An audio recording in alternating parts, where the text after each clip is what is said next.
Thank you to Chef C and tell us all about what's going on. Okay, hi. So I'm glad to be back. After I feel like it's a vacation, unwanted vacation, but I'm glad to be back here with everybody. And I like the idea of us keeping up with the cookbook.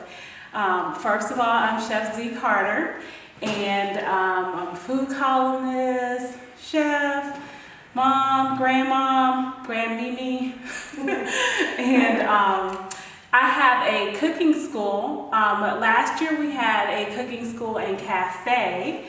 We have since closed our cafe and realized we prefer to teach cooking classes. We love the cafe and the people and serving them, but you know, especially as you get older, you got to make some decisions. And so we decided that we just love teaching. That was what we did for 10 plus years. The cafe gave us a taste of what it was like owning a restaurant, and it's a lot of hard work. And with everything that's going on, you know, we just decided just to kind of step out, but we still love teaching cooking classes, and that's where our heart is. That's where our heart truly is. So we moved to a new space that was more friendly for our cooking classes, and we call it a creative space as well, because not only here at our new location we teach cooking classes, but we also open our space up for creative classes. So we've invited people from around the community who are experts in their field, like sewing. I call it your Pinterest list. You know, things that you see on Pinterest, you know, that you want to check off, but you realize, oh my gosh, that's a lot of stuff that I need to invest, you know, a lot of time. And we've all seen those Pinterest fails. You know, none of us want to go through that. And so we like the creative space here because it gives you an opportunity to be creative. And you don't have to go in Hobby Lobby, spend all your money and do all the stuff. And you actually get someone who maybe an expert or someone who has honed that particular craft and can teach it to you. So I'm really excited about that. And this has been in like a month.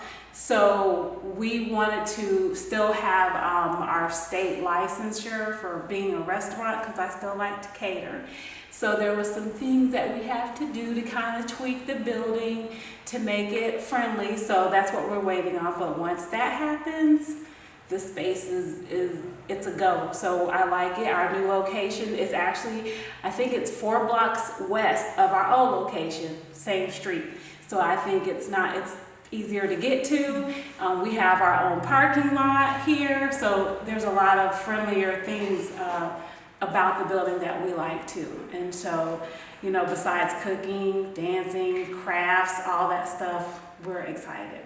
So back to the book, the real reason why you came here. So let me find my notes here. And remember, this is a new space, so like all new spaces, I think I just gotten used to the space in our old location, and then we had to go from there and come here. So it's it's been a challenge. So one thing after the other, but we'll eventually get it. Probably this time next year we'll be comfortable. But I think it's like in your home, and I think Debbie, you can attest to that. Like, you never are totally like there's always something, a project you want to do, and you never say there. Yes, that is true. You know, you always get to there's something else. So I think that's the same thing with here, but that's okay. It's all cool beans, right? I tried to write this big enough, but as I see that as I age, my hearing. Again, this is the Cool Beans book by Joe Yonan, and he's a food editor with the Washington Post. So I try to look at those articles a lot because the Daily Commercial, they're part of our sister company, so I like to look and see what the other fellow writers are writing about and their style of writing and things like that. This is his third cookbook. The first two were Eat Your Vegetables and Serve Yourself. And he primarily likes to do plant-based recipes. I wouldn't necessarily say vegan, but for the most part, they are vegan and vegetarian friendly, the majority of his recipes. His food coverage and leadership has won him awards from James Beard Foundation and the Association of Food Writers. So he's a pretty adept writer, and he varies things. And not only is this book a nice cookbook, it has a nice introduction that really makes it a good read. I like that the author also is, even though he was born in Georgia and raised in Texas, this is the author. His mother was born in India, and his grandparents were refugees from the intersection of Turkey, Iran, and Iraq. So he has a lot of Middle Eastern influence in his cooking, but he also has that southern little panache to his cooking as well. So I thought, to me, culture from a food book, for a cookbook, has a lot to do with the writer and the recipes that you're going to expect from him, and that he doesn't lag in this inside of this cookbook. You can see the Middle Eastern influences all throughout the cookbook, but it isn't just a Middle Eastern cookbook, but you can see other Mexican, like today, or Latin American influences in this as well. He does live in Washington, D.C. with his partner and his pets. And in the introduction of this book, isn't this a color? No one would think that beans are this colorful. I mean, I think typically when we think of beans, we think of red, black-eyed pea, green beans, all the beans you don't want to eat. So when I opened up and saw these like cow beans, I was like, wow. And I knew there was I've seen pink and white speckled beans, but I actually hadn't saw these particular beans. So I was really intrigued once I saw that. The introduction of this book, if you're a reader, you'll actually like this. Like, I like the photography in this book as well. But his introduction, it is a good read as well. It's several pages, but in the introduction, he talks about his insight, his appreciation for beans, their history, their importance to many cultures and the world. What really inspired him. So I think it was really, really spectacular how he writes this. And also, this is like a quick quote from his book, is he says, "The world of beans is large, and in this book, I'm concerning myself primarily with pulses, the dried seeds of legumes, and the larger beans." So he doesn't do there's only, I think, 1 or 2 recipes that have like green beans, and that's because they're an addition to, but they aren't the bulk of the recipe. And so he really gets into beans that are unique and that are hearty and that are going to really make up the bulk of the recipe. He also in this book gives you tips on how to use the book. You get how to use the book, techniques, preparation, which I really liked because he talks about soaking versus not soaking, substitutes, cooking methods, and storage of beans. So he really gets down into beans because it's more than just dried or pre-cooked beans. He gets down to, if you do soak the beans, the best way to soak the beans and things like that. But it isn't technically difficult, so anyone could pick up this book and actually get a lot from it and wouldn't be turned off. Sometimes I read some cookbooks and they are quite involved, and it turns me off because I want a cookbook that I can pick up and know that there's at least 5 or 6 really good recipes that don't make me have to get all involved in a whole bunch of different things that I really don't want to get all mashed up in. So that really helps me out a lot. And I like this book too because we're talking about beans. So this bean even talks about the elephant in the room, or should I say the smell in the room. Because how can you not talk about beans and not talk about flatulence? So he even talks about that. He talks about why beans give us flatulence, and then how to introduce them into your diet to possibly curb that, or lessen that, or don't have any at all. And you know, it's the type of carbohydrate that beans are, that they have. And one of the things that he says that I know too is by slowly introducing them into your diet, you can really alleviate that. So, and it's just fiber, it's a lot of fiber. So if you start slow with beans, then you can benefit from it. And we also know that beans have a lot of protein. So I think that's really good. If you guys have questions during this class, please feel free to ask. That's what I'm here for. I have the book in front of me so I can kind of flip through it. Debbie, how many copies of this book do you have at the library? We have 2. It's 2 copies. Okay. Okay. You have 1. Oh, and I have 1. I'll give it back today because, like all the other books, I already ordered my copy. If I like it, then I give me 1. If not, you know, this is nice looking at the library. Here you go. So just know that for future reference. But it's just because I already have like over 100 cookbooks, so I need to be choosy too, or get rid of some of the ones and I haven't been able to purge yet. So I have to make, you know, smart decisions. So, but I like this book because me and my family are flexitarians. That means we'll eat meat if you put it in front of us, and we won't make you change your menu. But if we had our choice, sometimes we're going to try for a vegetarian meal. And this book is great because we don't mind beans in our house. So I thought this was wonderful. Like I said, the photography is beautiful.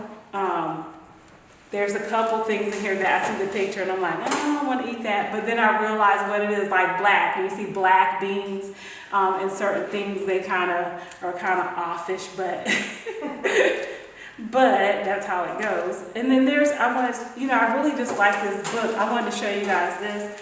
I love this picture. Look at this. Isn't that gorgeous? Mm-hmm. You know, and these beans in here, they aren't like your typical beans.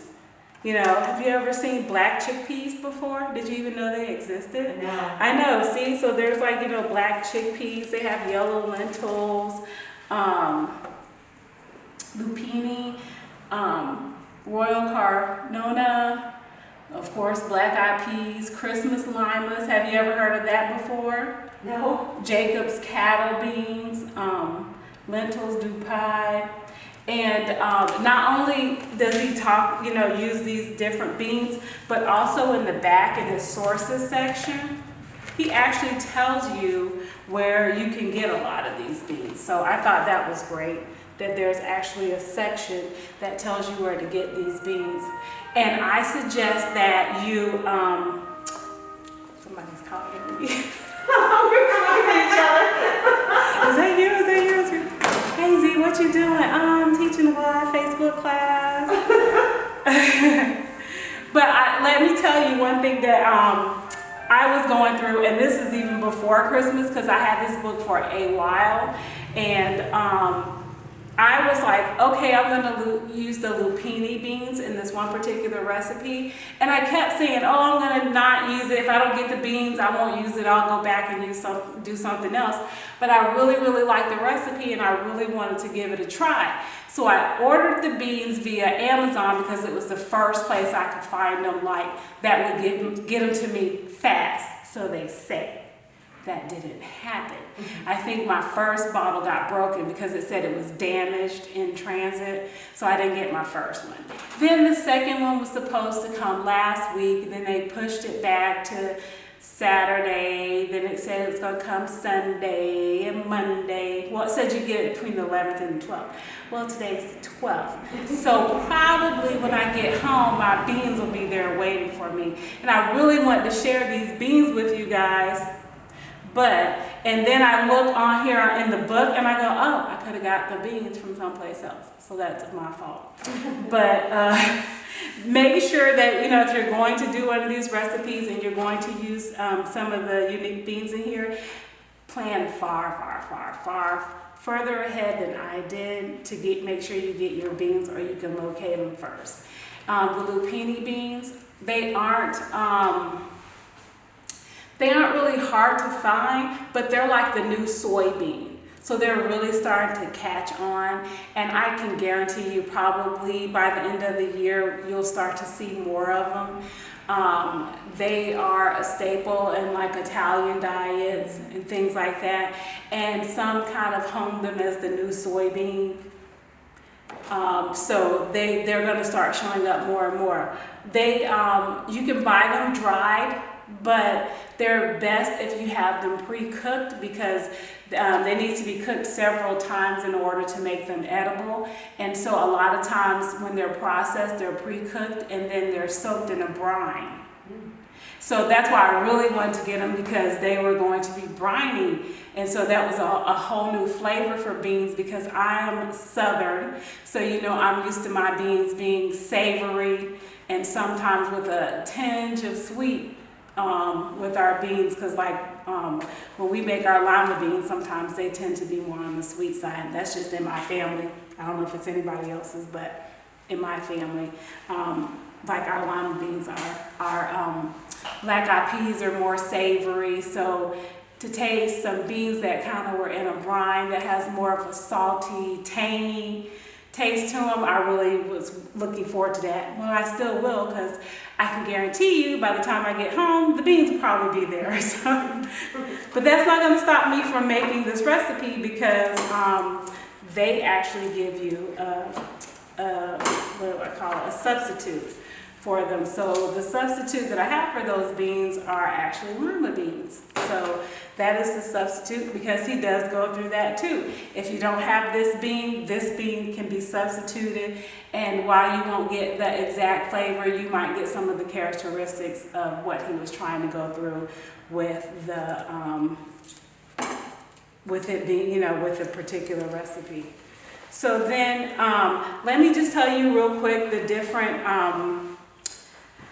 chapters in the book, and let you also see the recipes too. So there's dips and snacks, which is really cool. So the dips and snacks.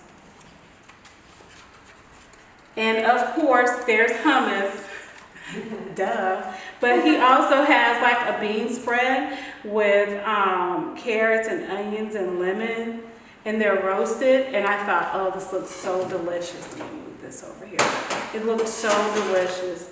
This is a recipe I definitely want to try, because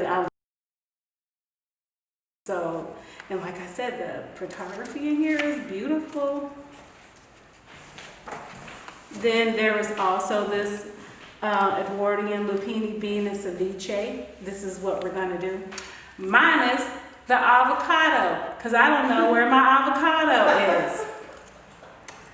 And avocado is, I think it's on the end for garnish. So sorry, you guys, y'all won't get to taste of avocado. I guess I have to go back to Publix and say, y'all see my avocado? So, but we'll have the essence of that, and that's just the way the cookie crumbles for Chef C, because that's how it does. Then we have salad. Oh yeah, and when I saw salad, I went, yeah, he's probably got a 3-bean salad in there. But I remembered he said he wasn't getting into green beans, but there is a 3-bean salad with feta and parsley, but it doesn't look like what you think it does. So that was a relief. But I like, he does this falafel fattoush, and it kind of reminds me of the Italian bread salad, but this is with the, it reminds you of the falafel with the pita, and so it's a bread salad. And I thought, again, look at it, how beautiful it is. It's so pretty. I just thought that was really, really nice. Told you guys these are some really nice pictures. And then the winter salad. Then I thought, oh, Z, you should have did this. But he wanted you to bake acorn squash with it. And it uses whiter cannelli beans. And I just didn't want to deal with acorn squash. Told the truth. But whoop-de-doo, because you can just take the acorn squash and just slice it up and put it in the oven. And that's all it is just roasting it. So while it's not difficult, it's just a matter of what your preference is. Also, the Christmas lima beans and kale with cherry tomato salad. This is really pretty too. And this is definitely on my list because this salad is basically roasted and then you just add all the things and you toss the beans in and make a nice light dressing. So I thought that was wonderful with just beans. I thought that was just, looks like it's gonna taste good. And I like kale. The next chapter is soups, stews, and soupy sides. Never heard it like that. That's a tongue twister. Soupy sides. So again, he has several. I mean, look at all these recipes. This book is chock full of recipes. I love it. And I thought, you know, when I said she's going to give me a book of beans, it's going to be just a book of stews. It's just going to give you gas. Made me so tired of looking at it. And I was amazed. There's so much more to beans than just a soup. But of course, we have our this Nigerian stewed black-eyed peas, because there's the black-eyed peas, and plantains. So I liked it because there was a lot of different flavor representations. Like I told you guys, they were going to be in here. Here's one, Nigeria. So, and I think I might use an adaptation of this class in my flavors of Africa class next month. Just throwing a hint, that's going to be in there. This is a Tanzanian soup. So see, I told you there was going to be flavors from all over the place, and look how gorgeous that is. And a lot of these recipes, whatever bean he tells you to use in here, if you can't find it canned, he tells you how to process it from being dried. So I like that too. It doesn't leave you hanging. The instructions are going to say, okay, with this bean, you're going to need to do this, that, and the other. And the instructions may look lengthy, especially with a recipe that's not familiar to our cooking. So I like that he does explain it out. And that way when you go to repeat it and do it again, it becomes familiar. And these instructions don't seem so cumbersome. But for your efforts, you know, he did explain it out, so I could really appreciate that. The normal, usually I see all of these instructions and I go, never mind. That's usually what gets to me. So next we have the burgers, sandwiches, wraps, tacos, and pizza. Can you believe that? Wow. With beans? I know. Well, you go, okay, bean burger. Yeah. Yeah, right? Yeah, so you go bean burger, of course. But he even has the mushroom burger with like the bean spread and things like that. So, you know, I was really surprised. There's that one. Here it is. Mushroom and kidney bean burgers. So, you know, they are, look at that picture, so pretty. I would definitely eat that. And then the pizza. So it's fava, ricotta, and lemon pizza. So isn't that cool? And I hate this. It's so funny. And those of you who know, with that new show Clarice coming out, you know, the guy in the Silence of the Lambs, that was his thing. It was the fava beans. Oh, that's right. Yeah, so every time I see this, I go fava beans. So yeah, so and then that show Clarice only brought it, you know. Okay, so I'm off of that. But it looks tasty, even though it has fava beans in it. So, then there's casseroles and hearty main courses. You guys, there's ratatouille in here. Ratatouille, and you don't think about ratatouille. Here it is.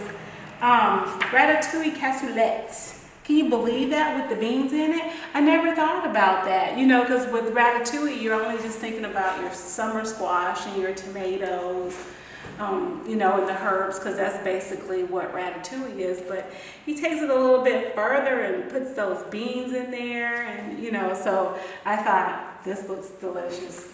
It's worth a try. I'm telling you, that's why I got my own copy. Nice. Yeah.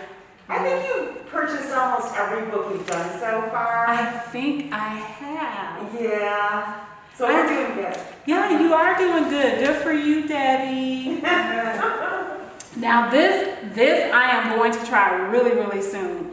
I think I might even try this sometime next week. I'm going to put this on my grocery list.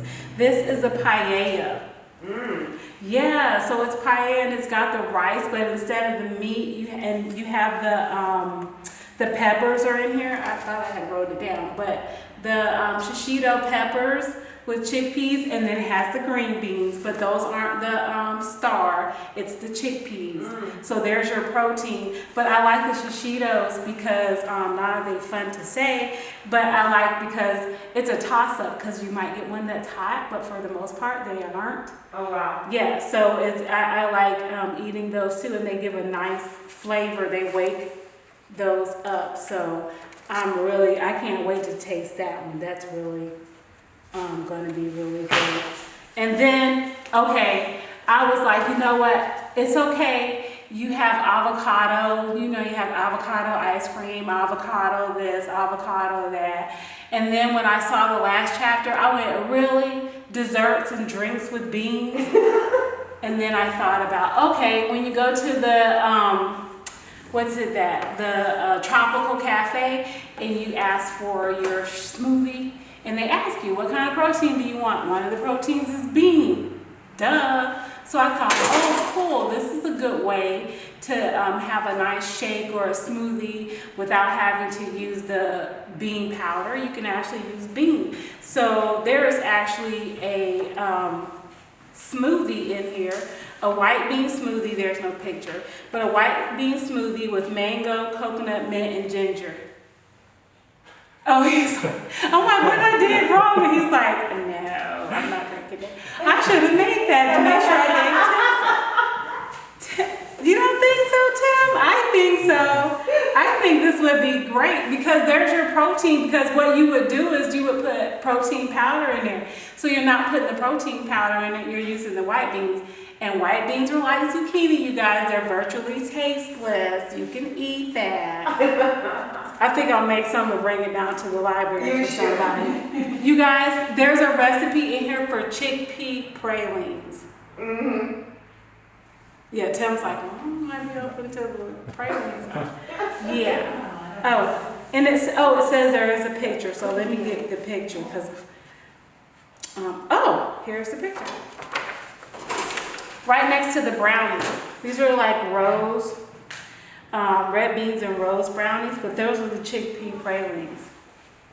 So this sounds interesting. You want to try some of those too, Tim? Anybody want to give that a try? Let me know. I'll come over and taste test it. Now, the piece de la resistance, I had to just wait so you guys weren't going to believe this. How about some red bean ice cream? Oh, ooh, that sounds yummy. It does to you? No, it doesn't. I was like, really? But then I guess I could see that. We have avocado ice cream. Why not have red bean ice cream? So, and again, he really details it out. The recipe list is fairly short for the red bean ice cream. I'm not going to say I was going to do it, but if you make it and you want me to try it, let me know. Yeah, so I was just like, red bean ice cream.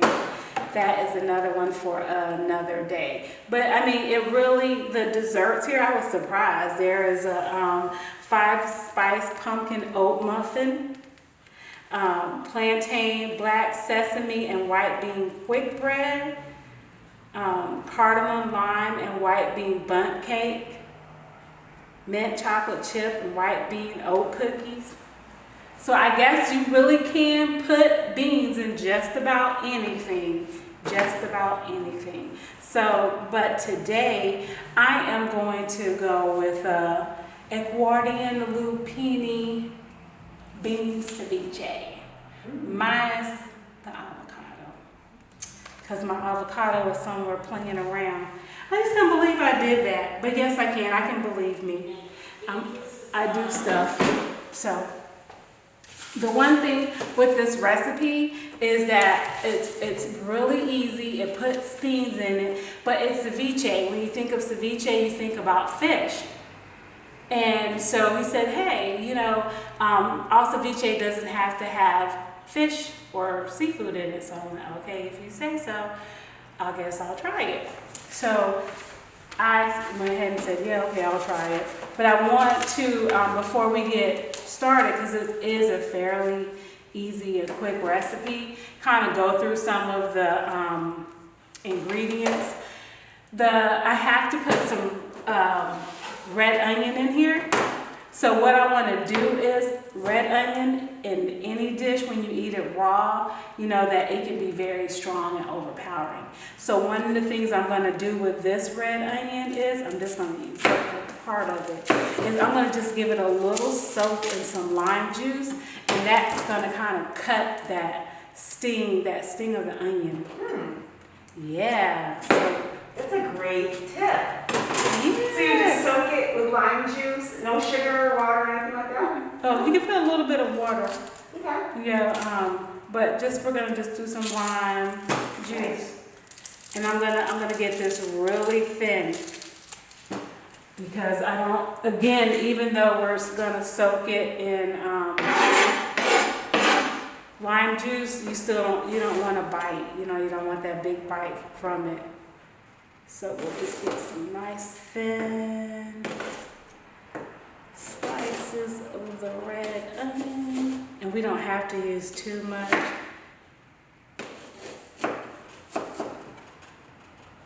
And you can slice it, you know, in chop it in smaller pieces. And I'm just doing a little rough chop here because I don't want to pick it up and get real big long slivers, but I don't want it small either. So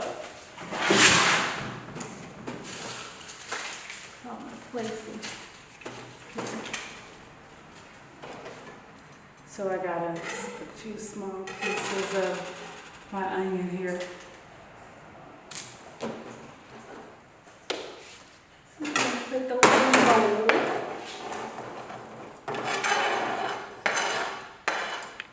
If you like more onion, you can feel free to add more. The recipe calls for a whole small red onion. I don't like that much red onion, so I'm not going to put that much in there. It's making me cry already. So I'm just going to squeeze a little bit of lemon juice on that. There we go.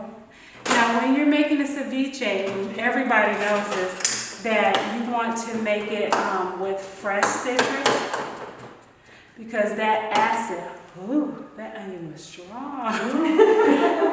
I'm crying.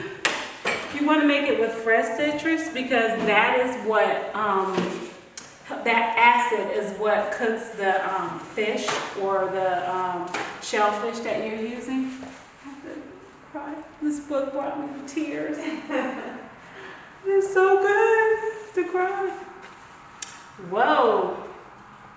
Okay, so I've got that here. Just put a little bit of juice on it, and we'll just scoop those out. And if you wanted to, and I'm going to, hold on, let's stick a little water. Oops, I left it over here. See, still getting used to the place. A little water. And we'll scoop those out when we get to the point where we're going to use them. So I also have I'm going to use some canned lima beans since my lupini beans are riding around in the Amazon truck somewhere. My fresh oranges. It's orange season in Florida. That's all I can say. So oranges are great this time of the year in Florida. It's orange season. And of course you saw my lime. And then the recipe has, it has sliced tomato, but I wanted to use cherry tomatoes. I wanted to get a cherry tomato because I wanted to get that nice flavor from that. So wanted to get that. So we're gonna it's really a good dump recipe, but we're gonna get some tomato paste. I love this tomato paste. I think everybody's seen me use this, about a tablespoon of this tomato paste. Excuse me. Yeah, a tablespoon of this, which is not this whole thing, but a good tablespoon. And how many of you have opened up a can of tomato paste, got the tablespoon out of it, and then didn't need it anymore and go, what did I do with this? Yeah, all the time. And although a can of tomato paste, you can buy 4 of them before you buy this tube. It's true. But it's a waste. I know. So I know at least if I have this and this in the refrigerator, I got another 3 or 4 months off of it, you know, before I waste it. So I really like using tomato paste that's in a tube because it's just more friendly. And so with that, so I got my tomato paste, and we're just gonna make the sauce that's gonna go with the beans, and then this is going to actually marinate. So you need to let it marinate 2 to 24 hours. The longer you let it sit, the more the flavors go in together, the better it's gonna taste. The original recipe that has the lupini beans in them, lupini beans have like a thin outer shell. You can eat it, but it's kind of like almost eating shrimp shells. Not as bad, but it's just got, it's one of those, you can eat it, but if you don't want to, you can just peel them. So what you do with those beans is that you just make a little slit and you just squeeze them out of their shell. So I really had a lot of time to kind of show you guys how to slice that and just squeeze them, but it's no big deal. But being that, with those beans, they soak the sauce up like really good in that, and so it helps it really combine the flavor. So we're gonna put some of our lime juice in here, and again, remember the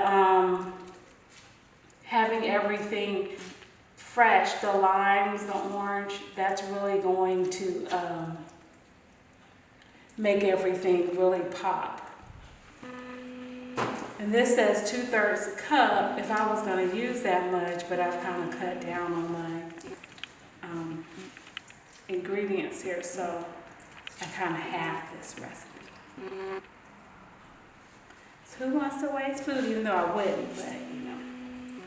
So I'm squeezing my lime, so I'm going to get me 1/3 of a cup here.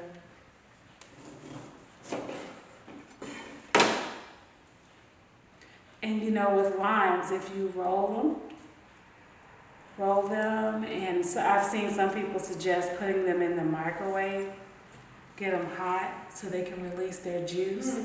But I know giving them a good hard roll, you know, pressing them down, that'll kind of help get the juice out.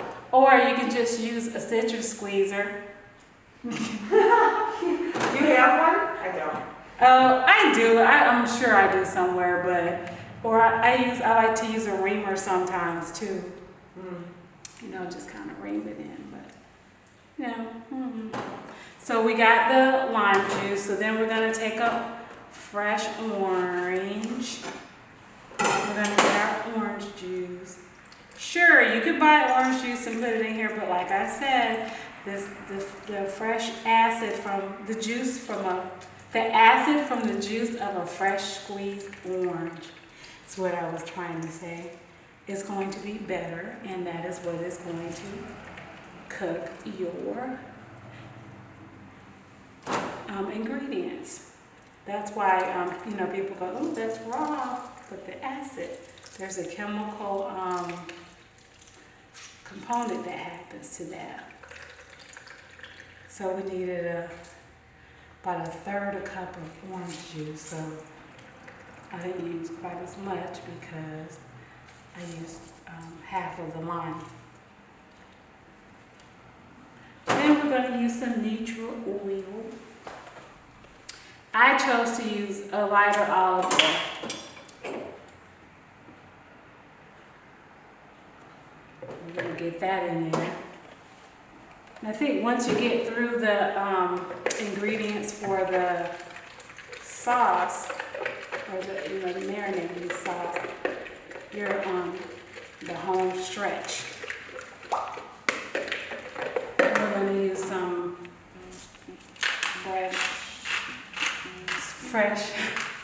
freshly ground Himalayan salt, and fresh cracked black pepper. This is another reason why I like this recipe. It is not complicated. It also has where you can use hot sauce, because ceviche is always great with hot sauce. So you can put hot sauce in with that as well. And it's just a nice, sauce. It's kind of something you would get from ceviche anyways. So you get all that stuff together.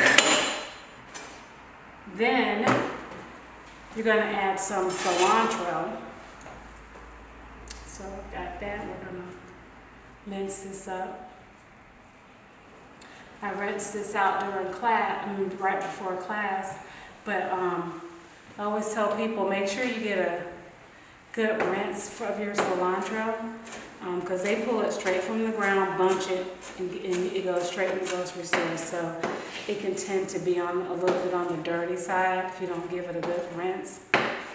So I just kind of mince this up.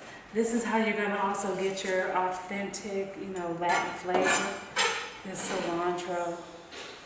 And you can always, I put some in there at the beginning, and you can put some in there at the end. I know some people who don't really care for cilantro, but I do. I love cilantro. So I'm going to add my tomatoes in there. Then I'm going to add my lima beans, or lupini, or it even also said that you could substitute that fava beans in this as well. I was trying not to say fava. Well, I can't now. I'm sorry. It's just so fun to say. Clarice, fava beans. So let's pull out our onions. That made me cry. You made me cry, onions. And they don't even smell as strong, too. That's good. I'm going to do that for every recipe. Yeah, and you can give them about 10 minutes. Now, in the original recipe, too, you actually would put the lupini beans and the onions together and soak them. Oh. So that would take out some of the brine in here as well. Some of that briny, that briny flavor tends to be strong. So we ask that you take it out. And this is so pretty. Oh my gosh. So just imagine if we sat here for 2 hours and stared at each other, how delicious this would actually look. Be for being able to sit that long. So I'm going to take some of my stuff down so you guys can see how pretty this looks. And I think I would take this and just put it in a jar and let it sit, for a couple days, and either eat it like this with chips, or even put it on another salad, or even have it as a little meal with something, or a side. Because I think it looks prettier with this. So you guys, it's because that's what I do. I make mistakes, but just imagine this with some fresh avocado. because that would really, avocado would really suck up that flavor a lot. Yeah, so you put that. Yeah. So you can see that, how pretty that is. Ooh, nice. Look what I did. So, I mean, it tastes. You said put it in a jar and then refrigerate? Mm-hmm. Okay. Mm-hmm. Yeah, because it needs to sit together between 2 to 24 hours to let those flavors all combine. And the avocado, there's actually avocado and corn nut, but I got me some sunflower seeds, and I think just to give you a little crunch. Corn nuts, you probably aren't going to find too much this time of the year, but you probably would.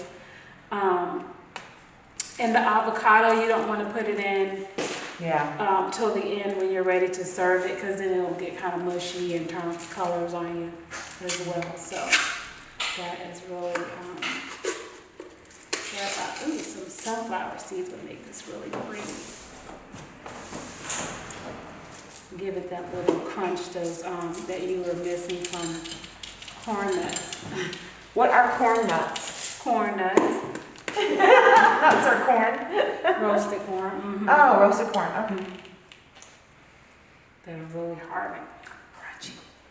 So, yeah, that is my bean ceviche from the Cool Beans. Like I said, minus the avocado, but once you put that avocado in there, wake the flavor up, make it not be so heavy and stuff. But it's a really good salad. I'm gonna be able to share it with you guys. So Awesome. that's that. I appreciate everybody for hanging out with me. I can't wait to do next month's book, which is somehow Sunday. Every day is Sunday. Every day is Sunday. Yes, every day is Sunday. I knew it was something. Had it in my mind. So yes, and I tend to not. I get one book at a time. I've already been in the book, so I'm still deciding on what recipe I want to do in that book. But I like it. It's another good read, and I think I probably will be buying that book as well. So I look forward to what we're going to do next year. And I think if anybody has any suggestions too, I would definitely want to hear them. Even if we don't do them in this particular class, I would just like to read it, to be able to get the book and share it with you guys, even in my other class. And if you want to know more about my cooking school, you can go to thekitchencookingschool.com. Kitchencookingschool.com. Yeah, so